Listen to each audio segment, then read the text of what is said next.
can't get enough of how it just shoves me in my seat every time I floor it.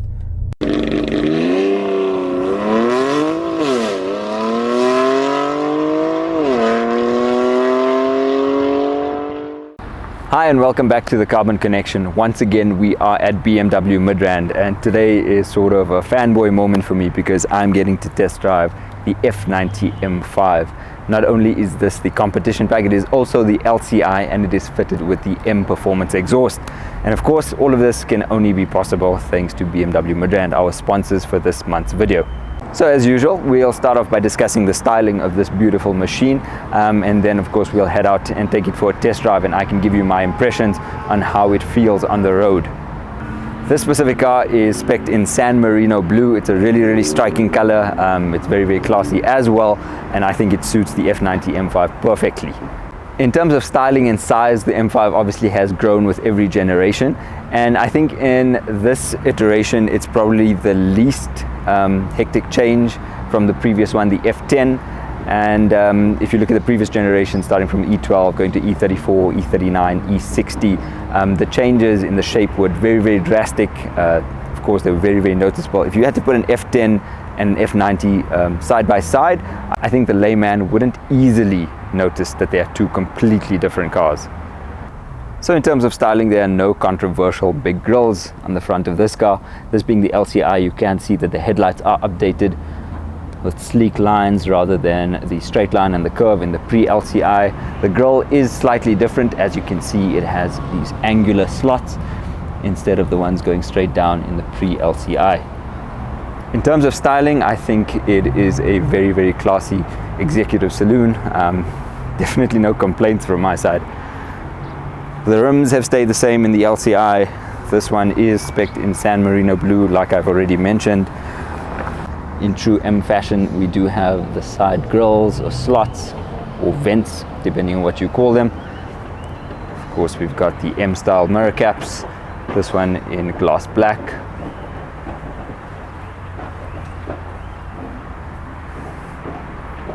Moving on to the rear of the car, this has the LCI taillights, as you can see as well,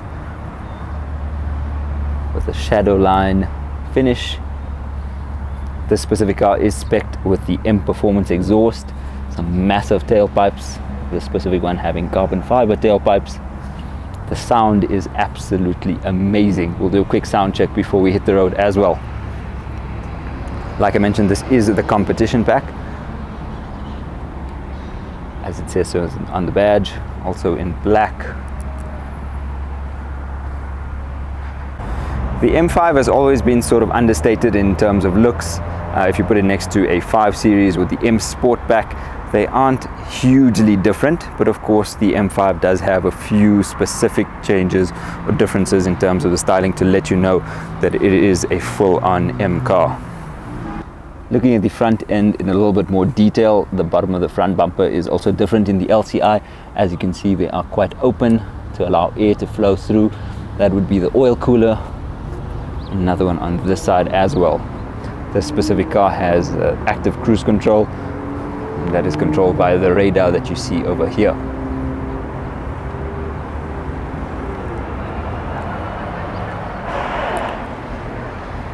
The M5 also comes standard with a carbon fiber roof, which lowers the total weight and center of gravity, which of course is perfect for an M car.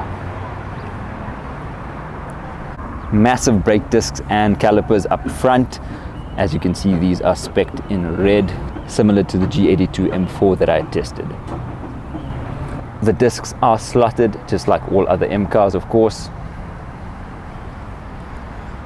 Moving on to the rear brakes are a lot smaller, of course, but I'm glad that they are colored in red in terms of the calipers. This specific car also has the heritage badges. I think I have mentioned it before, I'm not a huge fan of them, but they look kind of cool on this car. The interior is a real highlight for me in this car. It screams luxury, but of course still has all the sporty touches of an M car. The M5 also comes with very sporty and supportive seats, probably one of the best looking seats in terms of a luxury saloon.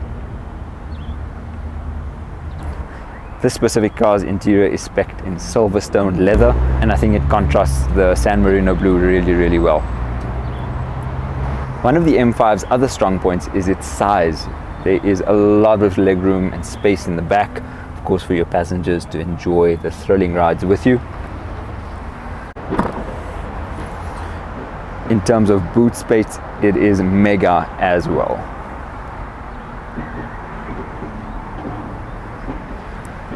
Of course, it also has the button closed boot system, which is a nifty thing to have.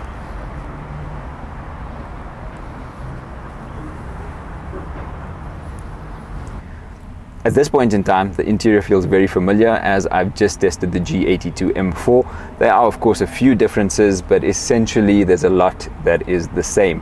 Of course, as you can see, the gear lever is very different. The iDrive controller is slightly different as well as the setup buttons for your M modes. In the rear, you also have your own climate control system, as well as 2 USB-C charging ports.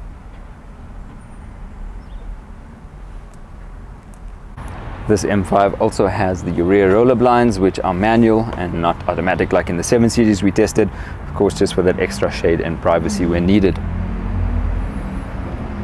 At the heart of this beast is of course the well-known S63 motor. This is a 4.4 litre twin-turbo V8 motor. It's been around for almost a decade, or perhaps a little bit just over a decade, but of course there have been many updates, and in this iteration it produces 460 kilowatts and 750 newton meters of torque. This gives the BMW M5 competition a claimed 0 to 100 time of just 3.3 seconds, of course in optimal conditions and probably at the coast. This specific car also has the carbon engine cover, which is a beautiful touch. I think now would be a great time to take it out on the road, but before we get there, let's do a quick sound check.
Like I already mentioned, the interior is a very familiar place, of course, similar to that in the G82 M4 that I tested, especially with the digital dash. This one does have the start-stop button in a more traditional place and not near the gear lever. Definitely sounds really good. Of course, not as good as it does sound out there, but yeah, you do get some good engine noise in here as well.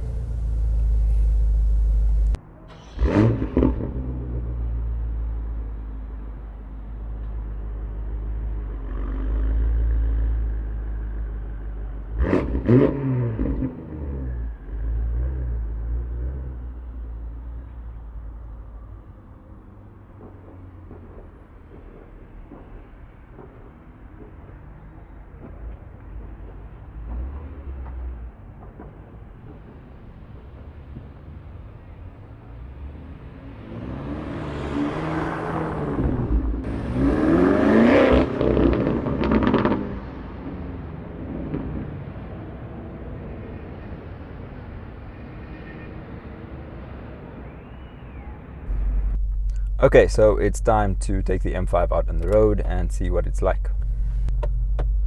We don't have a lot of time with this car, so I'll try and keep it as short and sweet as possible. think one of the things that I love most about the M5 is just how versatile it is. It can do pretty much anything, whether it's school runs, long distance family holiday trips, or if you want to blast it around the track. It literally does it all. Even though it's an M car, it doesn't compromise comfort. It's a relatively compliant drive. Of course, it is harder than a normal 5 Series, but in no means is it a car that's going to break your back every time you get in. So I've already mentioned that the F90 M5 is 4-wheel drive, so obviously BMW's X-Drive, although it does give you the option through the iDrive M setup to change it to 2-wheel drive. So of course, if you are on a track and you're looking to do some mega drifts, that option is still there for you.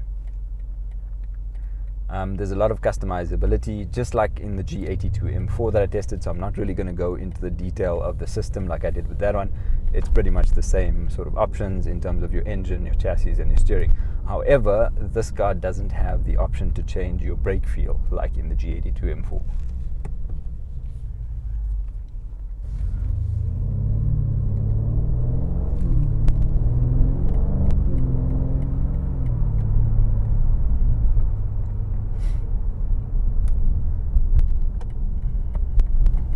The F90 M5 also has an M mode button down here near the gear lever, which changes your heads-up display as well as your digital display to the similar M specific display like you would have seen in the G82 M4 that I tested. Currently I am driving the car with the engine set up in Sport Plus, both chassis and steering in Comfort, and our M X-Drive system in 4-wheel drive Sport.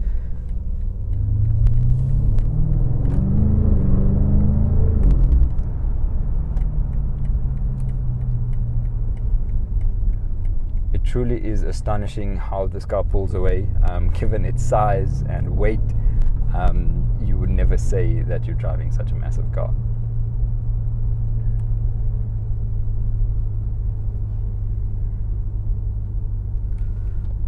The gearbox also has different settings where you can obviously press it into 3 different modes to obviously change how aggressive the gear changes are. Again, I mentioned in the M4 test drive that changes sort of the exhaust sound of the bubbles. Again, I wasn't sure if it's a placebo effect, but it seems to have happened in this one again. The bubbles are a lot louder, especially in the downshifts. This car also has launch control. We are on public roads, so we will definitely not be testing the launch control here. But I'm pretty sure there's enough videos out there for you to watch to see how quick you can do the 0 to 100 time. Those bubbles are really, really nice. And I think obviously in this specific car, it's a lot more prominent because of the M Performance exhaust, which is, I think, a definite must-have extra.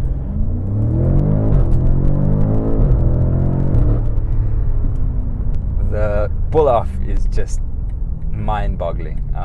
Definitely feels a lot faster than the G82 M4.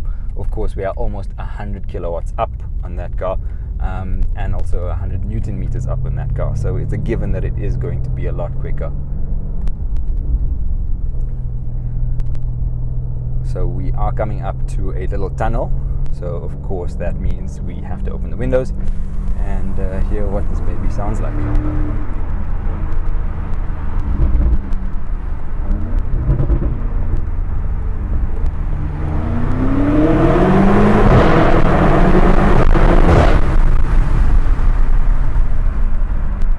The V8 sounds phenomenal. It's really, really a spectacular motor. It's hard to believe that it's been around for this long. It still feels just as good as these modern day newer motors from other manufacturers.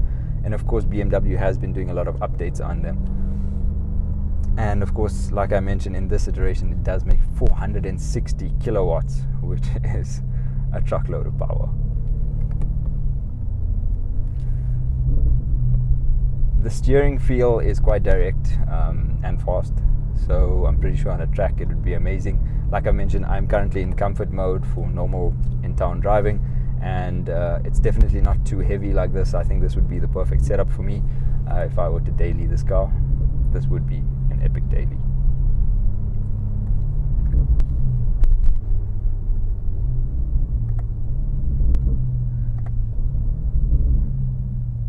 Again, I really do have to commend BMW on how they've paired up the ZF 8-speed. Again, yes, this is not a DCT, it is the ZF 8-speed. Yeah, so how they've paired it up to this X-Drive system and the software that they've used, it really responds so quickly. The gear changes are instant. It still gives you that bit of a shove. I must admit that the DCT does sort of throw you back in your seat with those gear changes a little bit more. It is a little bit more aggressive. But of course, this is really efficient, and I think it works really well. I think something to take note of, and I'm pretty sure you've seen it in other videos, I think the launch control on the 8-speed ZF is a lot more compliant than it is in the DCT. I feel like there's a lot less wheel slip on launch using the 8-speed ZF system. And of course, especially so in these cars with the X-Drive system, that's a given. So yeah, I think it's a winner.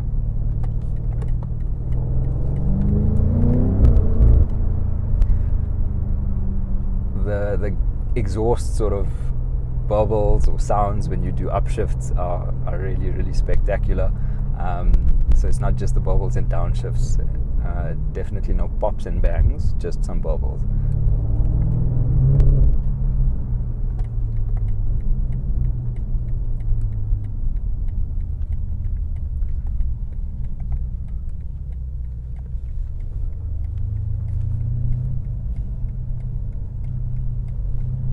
So I've just seen an F10 M5 ahead of me. I was trying to catch up to him just to see how they look side by side, but unfortunately there's a lot of traffic, and of course I'm not going to do anything crazy. But yeah, just looking at that car again, the changes between that and this really aren't massive.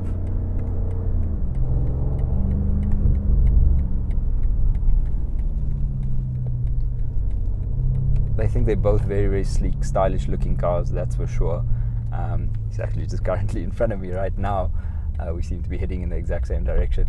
But it's obviously been said many times that the F10 does struggle to put its power down when taking off. Of course, once you are rolling, it's an absolute powerhouse. But I feel like this is just a well sorted, or rather more sorted car in terms of drivability and usability and putting its power down. But again, that does draw back to the fact that it is an X-Drive car. The previous M5, F10 M5, was a rear-wheel drive car, and it's also important to remember that they was paired with the 7-speed DCT and not the 8-speed ZF. Okay, so we've spoken a lot about the performance and how it sounds and how amazing it is and how it shoves me in my seat every time I floor the right pedal. But in terms of comfort, you could drive this car all day long. The seats are really supportive. They're soft. The suspension is soft. Of course, I am driving in comfort mode. I think the sportier settings would be best suited when you're taking it out on the track and stuff like that. But in terms of everyday usability, in this sort of price bracket, I don't think you can beat it. I really don't think you can beat it. I mean, it's a massive car, and I'm like throwing it around this corner, and it just holds. It really holds well.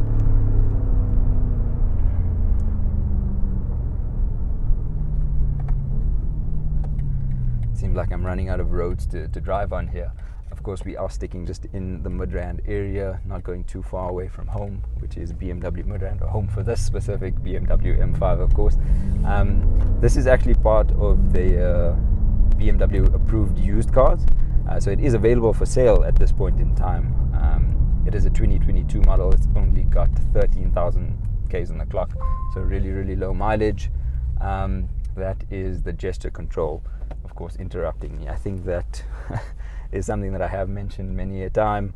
It is a little bit annoying, something you can't really deactivate, but I suppose for people that want to use it, it's a nifty thing to have.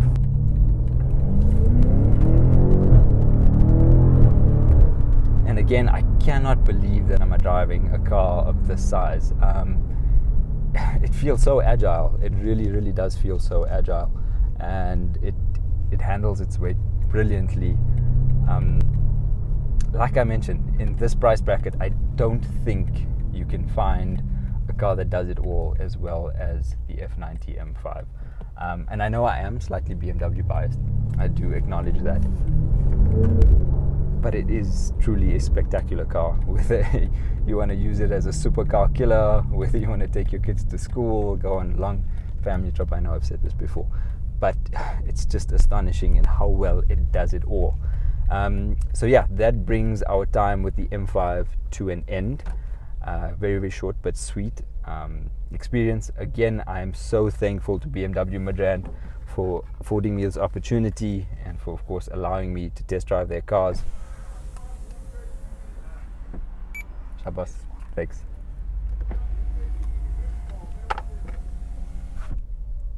So if you want to hit them up, they are on the corner of Pretorius Road and Allandale Road in Midrand.